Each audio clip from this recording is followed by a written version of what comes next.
Derek Prince என்ற ஒரு தேவ மனுஷன் நிறைய புத்தகங்கள் எழுதியிருக்கிறார். டெரிக் பிரின்ஸ் அவருடைய புத்தகங்கள்லாம் ரொம்ப அருமையாக இருக்கும். அவர் ஒரு புக்கில் சொல்கிறாரு, அவர் ஊழியத்துக்கு வர்றதுக்கு முன்னாடி அவர் வேர்ல்டு வார் 2 அவர் ஒர்க் பண்ணவர். அவர் மிலிட்ரியாக இருந்தாரா, ஏதோ ஒரு ஆஃபீஸ் இதில் ஒர்க் பண்ணியிருக்காங்க. அப்போ அந்த வேர்ல்டு வார் 2 அவருக்கு ரொம்ப சிக் ஆகிட்டு இருக்கிறார். ஸ்கின் டிசீஸ் வந்துட்டு ரொம்ப நாளாக அந்த ஸ்கின்னு வெயில் தாக்கத்தினால அவருக்கு என்ன ஆச்சு, ஸ்கின் டிசீஸ் அவர் அப்போதான் ஆண்டவர் ஏற்றுக்கிட்டு இருக்கார். அதன் பிறகு ஆண்டவர் ஏற்றுக்கின பிறகும் அவருக்கு என்ன இருக்கு, அந்த தோல் வியாதி அவருக்கு இருந்திருக்கு. அப்போ அவர் நினைச்சாராம், எனக்கு விசுவாசம் இல்லை, விசுவாசம் இல்லாதனாலதான் இந்த தோல்ல வியாதி போகல, எனக்கு விசுவாசம் கிடையாது அப்படின்னு சொல்லிட்டு அவர் இதை அடிக்கடிக்கு சொல்லிக்கிட்டே இருப்பான். சொல்லிக்கிட்டே இருக்கும்போது திடீர்னு ஒரு வசனத்தை வாசிக்கிறாராம். ரோமர் 10வது அதிகாரத்துல 17வது வசனத்தை வாசிக்கல. ஆதலால் விசுவாசம் கேள்வினாலே வரும், கேள்வி தேவனுடைய வசனத்தினாலே வரும். இந்த வசனத்தை வாசிக்கிறாரு.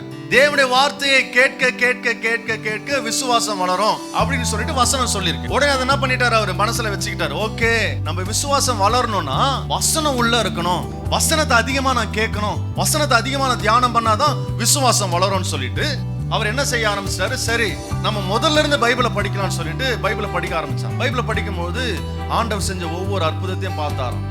மோசேயின் மூலமா ஆண்டவர் செஞ்ச அற்புதம், நோவா மூலமா செஞ்ச அற்புதம், அப்புறம் அப்படியே படிப்படியா ஒவ்வொரு ராஜாக்களின் புத்தகம், என்னாகமத்துல யோசுவாவை கொண்டு செஞ்ச அற்புதம், இதெல்லாத்தையும் அவர் வாசிக்க வாசிக்க அந்த அற்புதம்லாம் மனசுல அப்படியே உள்ள போய்கிட்டே இருக்கு. மனசுல பதிய பதிய கடைசியில நீதிமொழிகளுக்கு வந்தாராம். நீதிமொழிகள்ல அவர் டச் பண்ணும்பொழுது அங்க ஒரு வார்த்தையை ஆண்டவர் பேசினார்.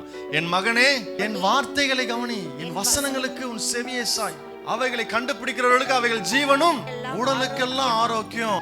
ஒரு பக்கம் அவர் மெடிகேஷன் எடுத்துக்கிட்டே இருக்காரு, டாக்டர் கொடுத்த அந்த மெடிசன்லாம் சாப்பிட்டு தான் இருக்காராம். ஆனாலும் எப்பெல்லாம் சாப்பிட்றாரோ சாப்பிட்ட பிறகு விசுவாசமான வாக்குத்தத்த வார்த்தைகளையும் வாசிப்பாராம். என் காதுல அந்த வசனம் கேட்டுக்கிட்டே இருக்கணும், கர்த்தர் எனக்கு சுகத்தை கொடுப்பாரு, இதை திரும்ப திரும்ப திரும்ப சொல்லிக்கிட்டே இருந்தாராம். பாருங்க, அந்த வியாதி நிறைய பேருக்கு வந்துச்சான், ஆனா இவருக்கு தான் சுகம் கிடைச்சதான். கரங்களை தட்டி கர்த்தரை மகிமைப்படுத்துங்க பார்க்கலாம்.